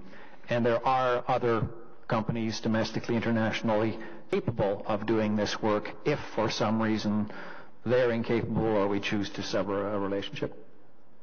Yes, and that's out in the marketplace right now, and they're aggressively bidding it as part of the 3 shortlists. Thank you. Thank you, Councillor. Councillor Nussbaum, please. Thank you, Mr. Mayor, and thank you to staff for the presentation. I just had a few questions of clarification on the financial elements, and I guess in my mind I've framed them into 3 categories. There's the issue of the penalties, there's the issue of the increased cost to RTG as a result of the deferred payments and the $200 million completion payment, etc. And then the third category of financial costs is the impact to the corporation. And so a lot of the questions have been asked, but I just am seeking a little bit of clarification on all 3. So starting with the penalty, I think what I heard the city manager say is that the intention is not to levy the $1 million penalty as a result of the May 24th revenue serviceability date not having been met. Is that correct? Under the, and legal can kick in, under the terms of the project agreement, the penalty does not kick in for May 24th because they gave us a new RSA letter that says November 2nd within the terms of the prescribed contract. Okay, and I guess where I'm a little bit confused and puzzled on that point is staff provided some written answers to some questions that I put to them at the end of the year, which were very helpful.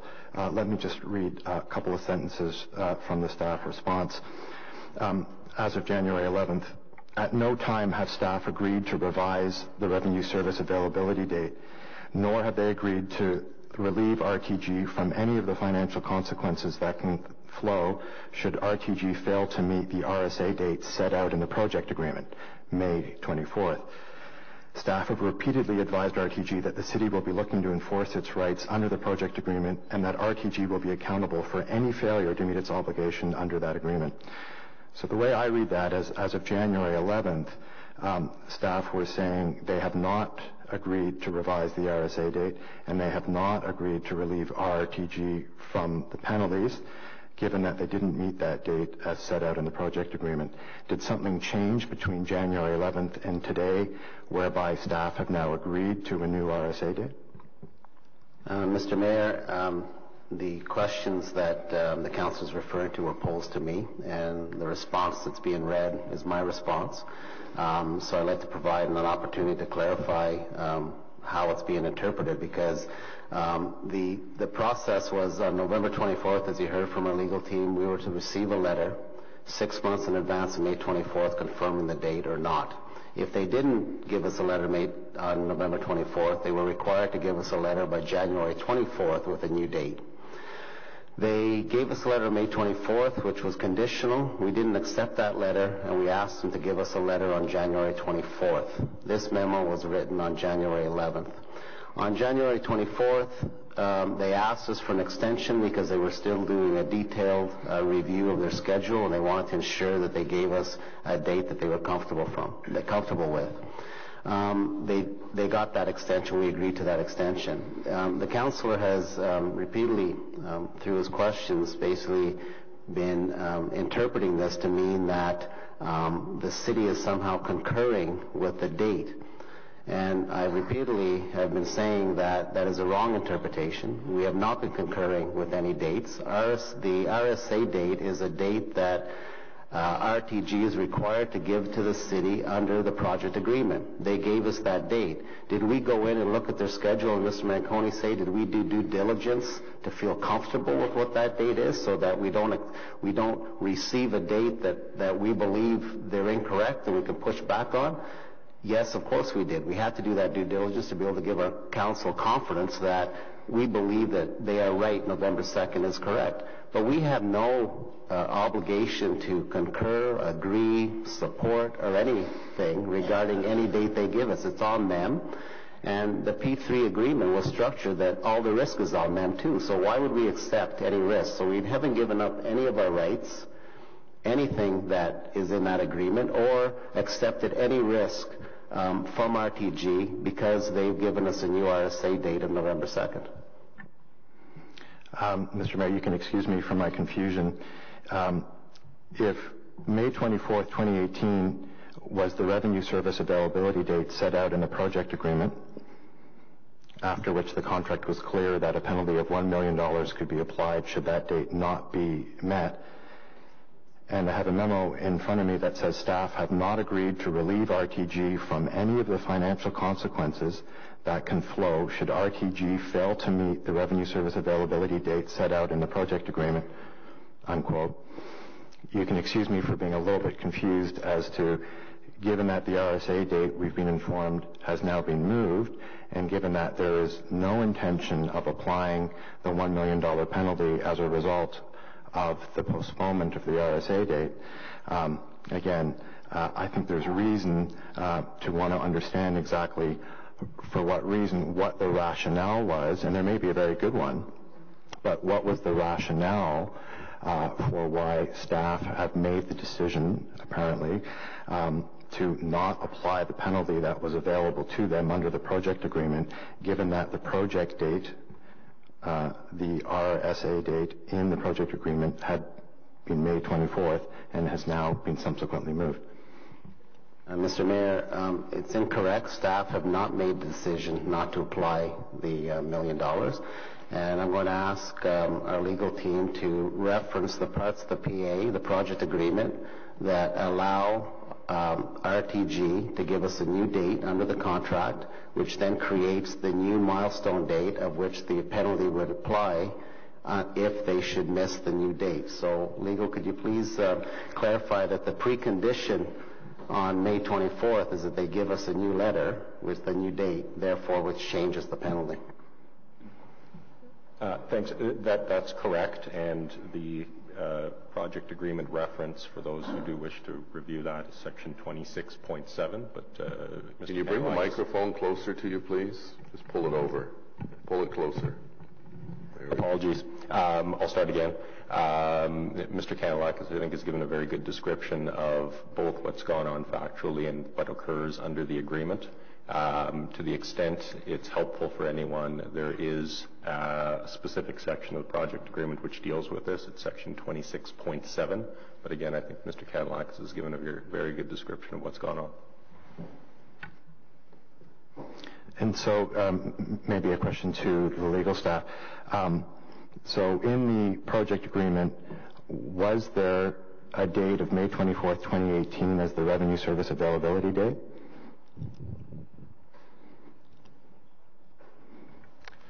Yes, that's correct. And was there the option, or was there the tool available to the corporation to apply a penalty of $1 million if that revenue service availability date was not met?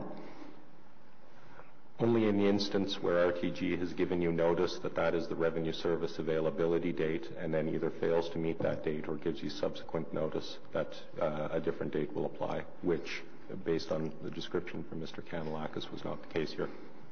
Okay, so what you're saying is it was clear that the minute that they gave notice to us by November 24th that they would not meet that date, any subsequent date that they established, I mean, let's just say for the sake of argument, they said it's going to be May 24th, 2019. At that stage, we would be in the same situation where no penalty could be applied. Is that correct?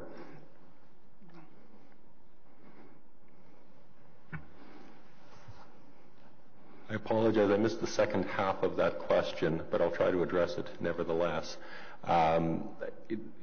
The $1 million penalty is really keyed against notice being given of when RSA is going to be achieved. I think, as Mr. Kanalakis and Mr. Manconi and Mr. O'Connor have explained, an original letter received in November was conditional. The city then worked with RTG to establish a letter that was received yesterday, which confirms an RSA date from RTG of November 2nd.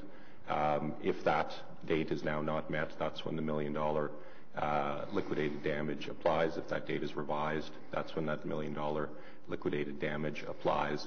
And there also bears noting that there is an ultimate long stop date in this agreement, which is 1 year following the RSA date. That's when revenue service is to be achieved. Otherwise, you enter the world of defaults under the agreement. Okay, so if for the sake of argument, if RTG had said the new RSA date is going to be May 23rd, 2019, that would have been allowed under the project agreement and the city would not have been able to apply a penalty. Is that correct? Yes, that's correct. Okay, thank you. My next question, back to my original frame, is just a little bit to understand the consequences for the corporation. And again, I'm following up on a few questions that the Treasurer answered. But it's been acknowledged that as a result of the fact that RTG will not be meeting the RSA date in the contract, there are costs incurred by the city, or that will be incurred by the city, both on the increased cost side, so from running buses longer and all of the various factors that Mr. Manconi outlined, and also on the revenue side, there were expectations of a bump in ridership, which are now not going to occur. I was a bit confused by the Treasurer's answer. What will be the mechanism through which the city will recoup those costs? It wasn't entirely clear to me.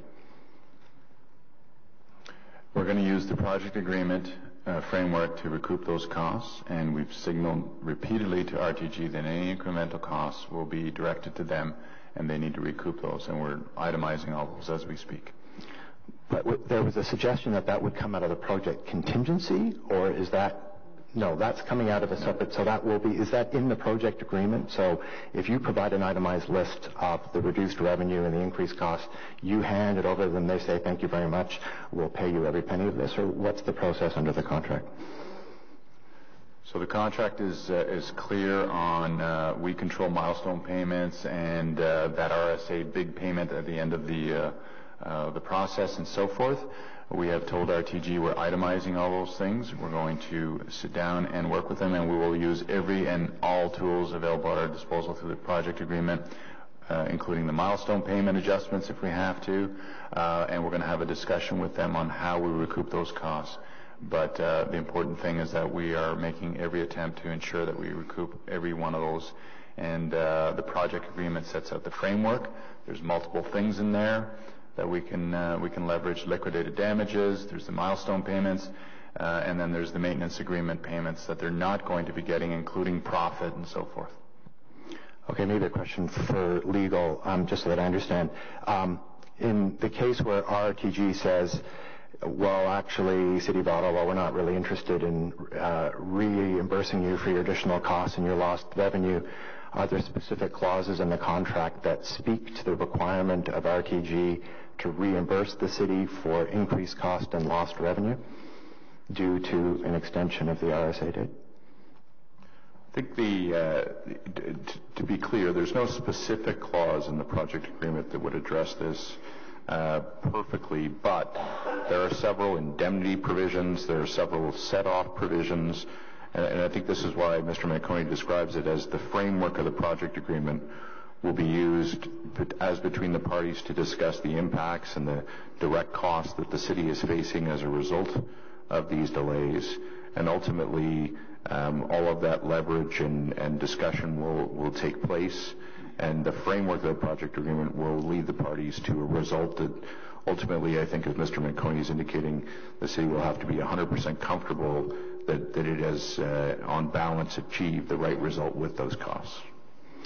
Should RTG not agree with the city's assessment or assignment both of increased cost and lost revenue, what is the legal mechanism through which the city would insist, to put it mildly, that those costs be paid? The project agreement, again, provides a wonderful framework for that in that there is an entire schedule that deals with disputes amongst the parties and the process under which both parties will proceed to resolve those disputes, including senior level management discussions, mediation, arbitration, and ultimately other remedies that you might expect in a dispute resolution context. And so it'll be free for either RTG to take a different position or the city to take a different position, but thankfully the agreement does provide the framework to resolve those disputes. Okay, thank you. And then the last category I mentioned was the cost to RTG.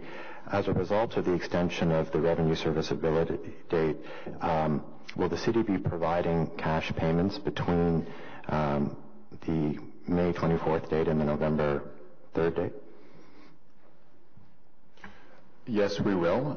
There's a milestone payment that's outstanding right now. We're looking at where they are on that. With every payment, though, as we've done in the past and we'll continue to do, is that we will assess the completed works out in the field. We come to an agreement, and we make the payment accordingly. With the P3 environment, one of the things you want to do is ensure that the cash flow continues to flow to the proponent, but that you're not paying them for work that they have not completed, and that RTG knows that's our position. That will continue to be our position. There's a redistribution of the payments that we need to look at, and how we map that out is part of the ongoing discussions that we have right now, including that RSA date milestone payment that I told you about in terms of the incentive for them to complete that. And as a result of the extension of that date, so that payment only now has to be made on November 3rd, is that correct? There is an amount that's booked to that right now. It's commercially confidential, and we will look at how that gets dragged out to November 2nd. But yes, there will be an RSA date on November 2nd that we will bookmark so that they drive for that. Thank you very much for the answers, and thank you, Mr. Mayor. Thank you, Councillor Nussbaum. Conseiller Monette, s'il vous plaît. Thank you, Mr. Mayor. Many of the questions have been answered. Just want to go back to start time for Phase 2. Obviously, you're quite confident that there's no delay to the start time, but we're seeing 6 months of unanticipated delay for Phase 1. Will that translate in any way in the completion time frame for Phase 2? No, it won't, Councillor. It won't. What type of updates will be provided, I guess, for the remaining portion for Phase 1? And also for Phase 2 as we move forward, like will it keep coming to FEDCO for reports? And you have a timeline where it will be every month or every 2 months. Has that been set at this time? Yes, we're going to continue with our quarterly reports. We have one coming out for year-end shortly. All of the governance continues to report to FEDCO on Stage 1 and Stage 2. You've approved all that, including the administrative functions in terms of the governance, the Executive Steering Committee, and so forth. Great. If there's critical factors that happen, and hopefully not a major one like the sinkhole that we faced, will that be brought up immediately to committee and council, or will it just be held off until your 3-month report? No, if there's anything that's major in nature, we'll be advising the chair of FEDCO and then reporting out accordingly. Okay. And for Phase 2, it will be the same. We'll be going to FEDCO and reports as to how it's moving along. How is that planned? That's correct. The governance for that has been approved, and we'll continue to report out quarterly on all the elements that are in that quarterly report. And obviously, staff continue to be available if any member of council has any questions. Okay, I appreciate that. Thank you, Mr. Mayor. Thank you. Councillor Blais, please. Thanks very much, Mr. Mayor, and certainly I think it's been a very interesting, thoughtful discussion today. Just want to clarify a couple of things. With the new RSA in November, does the 6-month clock restart? Like, are we going to get a notice in May or early June of the 6-month for the new RSA? And is there an additional allowance now for them to change that RSA date again while avoiding the $1 million?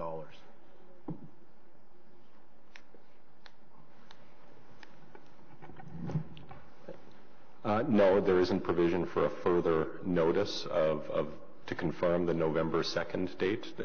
The notice that the city received yesterday is the notice of the RSA date. To address the second part of the question, It's now that the $1 million liquidated damage payment is in play. If that date changes, that's when the $1 million liquidated damage is payable. Perfect. And so there's been a lot of discussion about liquidated damages, penalties, etc. I think what it boils down to is people want to know what the consequences are, because certainly there are consequences to residents in the delay. What are the consequences to the proponent in the delay? And I kind of look at how I, discipline my son. I can ground him. I can put him on a timeout. I can not give him his allowance.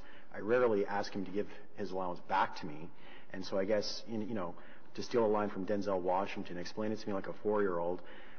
How is the proponent being disciplined and or consequenced as a result of this change in schedule? What's the real impact to them? Mayor, thank you to the council for the question, because I think that we've been focusing on the word penalties, and I just want to go back to one of the principles that Mr. Manconi presented, that this is a P3 agreement where the risk is clearly on the private sector proponent to bear the risk of the cost of this project. And we're focusing on penalties, but these companies bid on this project, and there are 3 large international companies, Ellis Don, Dragados, and SNC Lavalin, 3 huge companies. They bid on the project to make profit, and they're not non-profits, and they didn't bid on the project just to do the citizens of Ottawa a favor. They have built into a profit margin into their proposal. They built that profit margin on the basis that they'd be complete by May 24th. When they miss May 24th, the real consequence to them is that they don't get their equity payments. They don't get money to pay their interest costs. They don't receive their maintenance payments, which they count on to be able to pay their interest costs and the equity to the shareholders. They have to maintain construction costs, so all those people that you see working on the site for another 5 to 6 months, they have to pay them. They have to pay the overtime, all the materials, everything that's out there, they have to continue paying that. So they are being hit in their pocketbook for each day that goes by past May 24th that they can't run for the profit. So the real consequence to them is they make less profit than they otherwise would have, and that happens to them because they assume the risk, including paying for the sinkhole. The city hasn't put a penny into the sinkhole, which is tens of millions of dollars to repair. All those 300 cement trucks that showed up in that 24-hour period were all paid by RTG and the consortium. All the costs to repair the sinkhole were all paid by them. So what we got in return for the premium we paid on the contractor, premium I should say, the way the contract was structured, is we got a guarantee that the City of Ottawa taxpayers wouldn't be accountable, responsible, and have to pay for things that go bump in the night, like a sinkhole or like a construction delay. All those costs fall back to the consortium, and that eats into their profits. And that is the significant consequence to them. That hurts more than any penalty we can put in, because they're not getting the money they need to pay themselves back and to ensure that their profit margin is maintained. Okay. So it's safe to assume then the impacts, the financial, the profit loss, the impact to the direct cost to fix the sinkhole and everything you just described is exponentially greater in your understanding of these things, exponentially greater than the $1 million. Well, it's significant. The $1 million that was written in the contract, years ago when it was done. But the contract basis is on the foundation of they paid for the risk. We paid for the risk, I guess, is a better way to put it. And it's exponentially greater. We're talking tens of millions of dollars of consequence to their bottom line. And just think about it. If you got to run your operation 6 months more than you anticipated, just think of what the cost is on that line to keep all those people out there, and you have to pay, but you're not getting any more dollars to the city because it's a fixed price contract. Right, Councillor Deans. Okay, I just have a couple of follow-up questions as a result of the conversation. The first one is, you talked about the costs of the sinkhole and they're bearing that. So we have no concern or no fear whatsoever that when all is said and done, they won't litigate to try and recover some of the costs from the municipality of that sinkhole?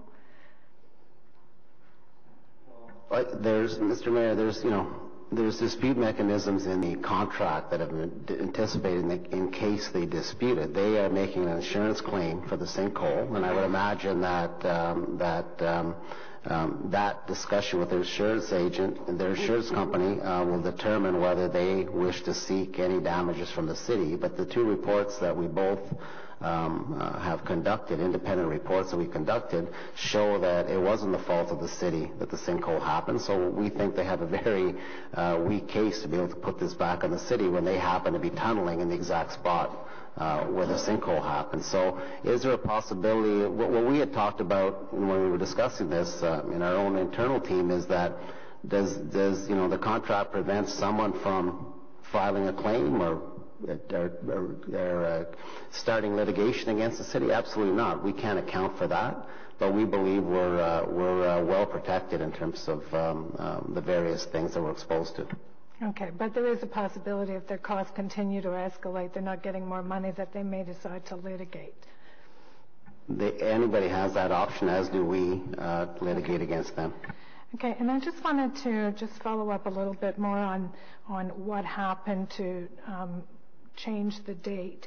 So that section 26.7 of the project agreement said they had to provide us 6 months prior written notice in order to allow them not to meet the date in the fixed date contract. Is that right?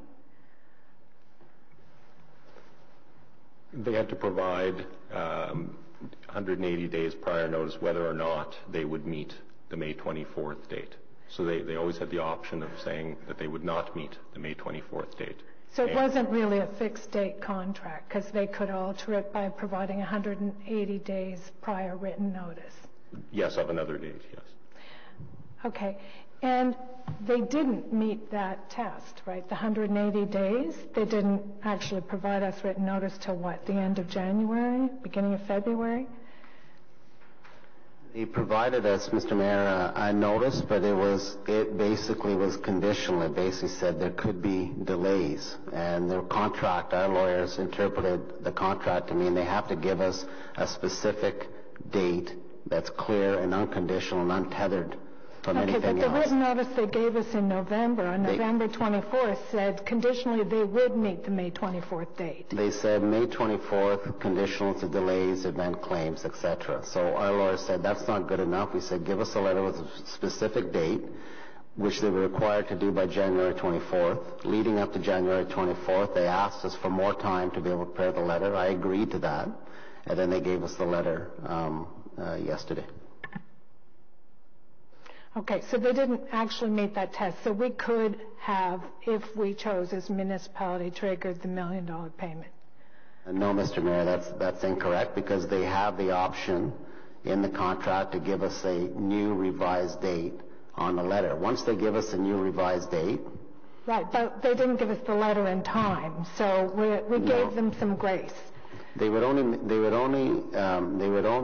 pay the liquidated damages if they gave us a date and then actually missed the date. So if they said May 24th and then they missed May 24th, they'd owe us money on May 25th.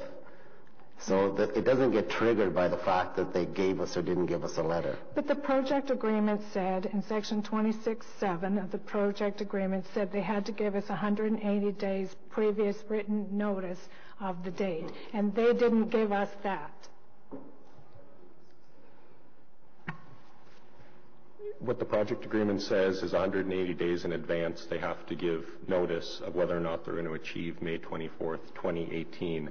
If they don't give that notice, then they're deemed to have given notice that they will not meet May 24th, 2018, in which case there's then an obligation to provide a subsequent notice of when that RSA date will be, and that subsequent notice was received yesterday. So they met all the obligations?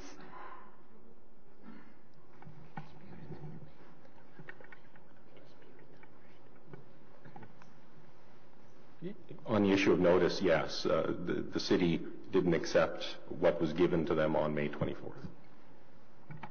Pardon me, on November 24th. Okay, so on November 24th, I'm sorry, maybe I'm just thick, but on November 24th, they gave a notice, said conditionally May 24th, they will be ready to hand over the system. City said, no, we're not accepting that. And so they came back yesterday, February 5th, and said, we're changing the date to November. But so they didn't have the 180 days when they actually provided a firm number, and yet that still meets the obligations under Section 26.7? Yes, that's correct. Thank you. Anything else, Councillor?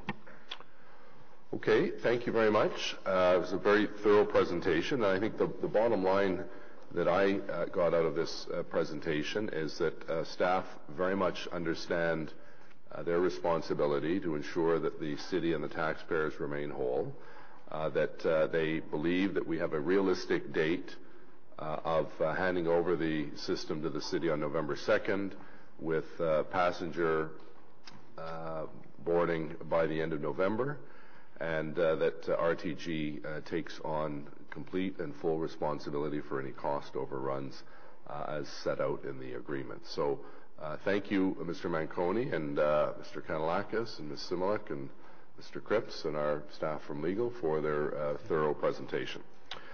Information previously received is before you. Notice the motion for consideration of subsequent meeting. Are there any notice the motion? Do we have any written inquiries? Other business? Adjournment. Carried? Thank you. Merci.